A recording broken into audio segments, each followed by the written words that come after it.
everybody, I'm Bree the Plant Lady, and today I am harvesting broccoli, which means it's time to sow more broccoli seeds. So in this video, I'm going to show you both processes, and I also wanted to show you what to look for to make sure you harvest your broccoli before it's too late and it starts to flower. So let me turn the camera around and show you exactly what I'm looking at. Well, here in the wall, the broccoli didn't really grow to the size that I'd hoped it would, and that is definitely because of temperature fluctuations. And that's just part of the reality of growing cool season vegetables in the wintertime. So you can see there's a few that are past their due date. If you're seeing yellow, that means it's really not going to have the best flavor for eating. Now, what I could do is just cut this here, and then there'll be a few small side shoots that form. So I think that's going to be what I go ahead and plan to do. You can see I've already done that here on this plant. I broke the apical dominance, and you can see lots of little baby side shoots starting to form. Now this one here is just about getting ready to pass its prime. So it's really important that I go ahead and harvest this today. And that's basically what my plan is for all of these broccolis. I'm going to harvest the tops on all of them. If they're really stretched out looking like this, I'm not going to bother eating that. That can just go into the compost. And well, I'm going to get one relatively decent sized meal out of the wall that I can enjoy tonight. Now over here you can see broccolis that are planted in the ground. And these look a lot better, and a lot of these have already been harvested, as you can see. And then you can see all the side shoots starting to pop up. And that's precisely why when you harvest the apical dominance, you don't want to remove the plant because you'll still get a lot of harvestable shoots. So you can see, you know, this has been harvested, but nice shoots that are ready to be harvested today. Same thing here. Look at all these wonderful side shoots. And here's a couple plants that haven't had their main stalks harvested. So I'm going to go ahead and cut this. I'll cut this, and I'll cut this nice big one here too. Here in these containers, you can see this broccoli is basically perfect. It's not as big as I'd like it to be, but that's okay. I'm going to go ahead and harvest these before they start to open with their flowers. And the same thing goes for cauliflower. So these aren't the most beautiful cauliflowers, but they are certainly edible, and they are ready to be harvested. It's not going to get any larger than that. You can see this one too. So it's great. It's something. I'm never going to complain when I'm harvesting my own produce. And really what I sow today will end up growing much larger because it's not going to have to go through the extreme cold temperatures that these plants have had to survive. Remember, all of these plants had to go down to about 10 degrees. And, you know, that's just one of the challenges of growing cool season vegetables here in central North Carolina. I was just looking around to see where else I have broccoli planted, and these are definitely ready to be harvested. If I wait another day, you can see those yellow flowers will start to open, and then it will really lose its flavor. So this is the day, but you see if I cut it here, all these in the nodes where the leaves come out, there's little baby broccoli starting to grow. So I'm just going to cut it like this, and then that'll give energy to all these side shoots.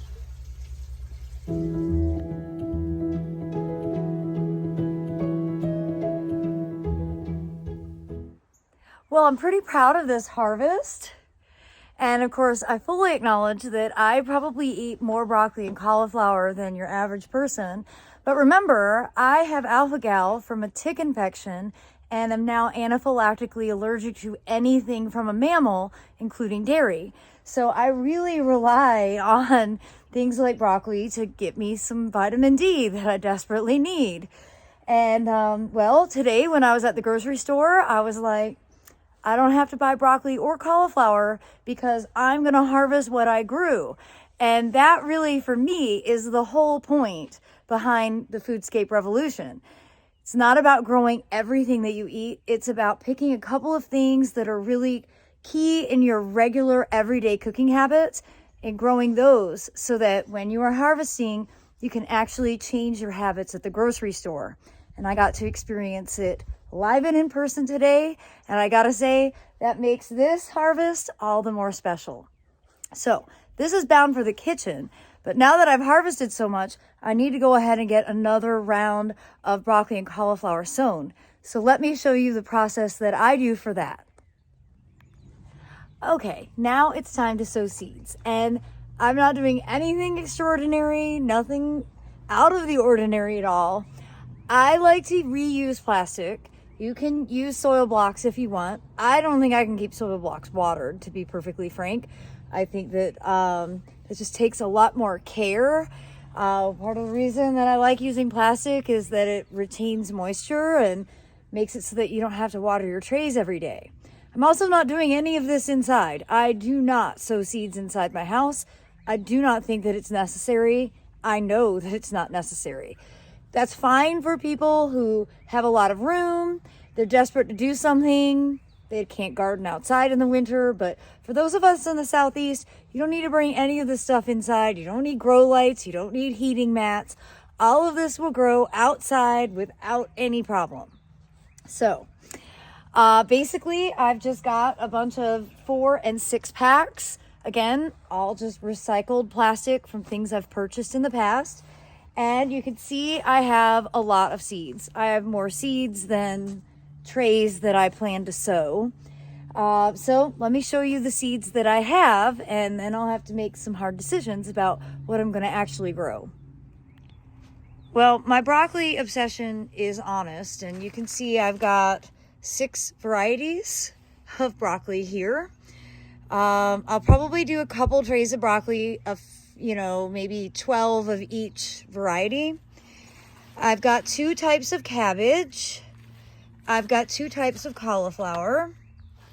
And I've got 2 types of kohlrabi. And then I also have some parsley that I've been growing for years, and I hope to finish this one. But it's a great plant to fill in the gaps, and of course, it's one that I like to grow because it is early season food for swallowtail caterpillars. I eat the parsley, but it's mostly for the caterpillars to eat.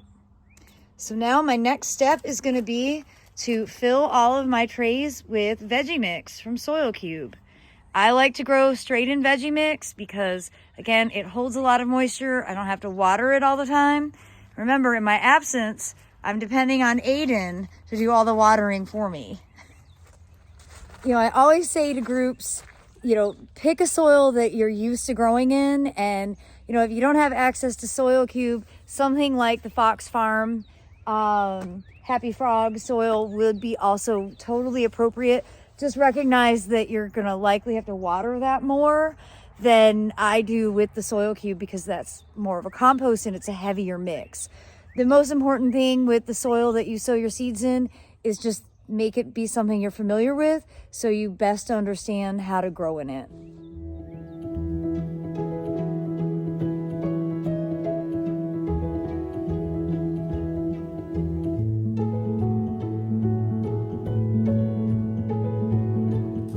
All right, now that all my trays are filled, I've got all the seeds out. I have my garden marker and some fresh labels. I'm just gonna start the process, and well, the process is really simple. Here we go. I found a stick. I'm basically just going to dibble a small hole in the center of each cell, and then I'm going to carefully deposit 1 to 2 seeds per hole. These are heading vegetables. They don't like to be crowded. This is why I am sowing them in trays and not directly in the garden, because they need to be spaced to be able to reach maturity. So this little extra step of creating the hole where you're going to drop the seed into really helps a lot to make the plant grow out to its largest size possible. And well, I'm going to go ahead and start with this early green broccoli, and I'm just going to gently tap the seed in just like that. It's really kind of anticlimactic. So I'm not going to torture you with showing you all of this because the process is the same for everything. Let me put it on time lapse and then I'll finish it up.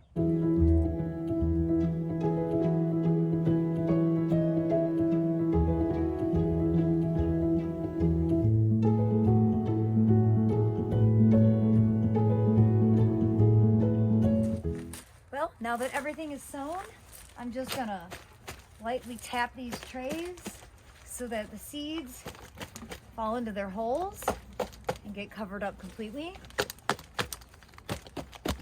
And of course, the last step will be just to water them in. The great thing about this location is I've got a hose really handy.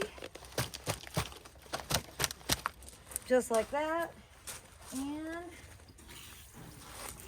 water them in nicely. Again, the reason that I love to do this in veggie mix from Soil Cube is just the ease of maintenance.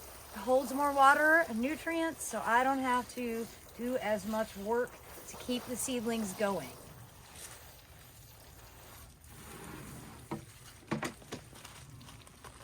Well, I certainly look forward to sharing updates with all of you on my next batch of broccoli and cauliflower, cabbage and kohlrabi.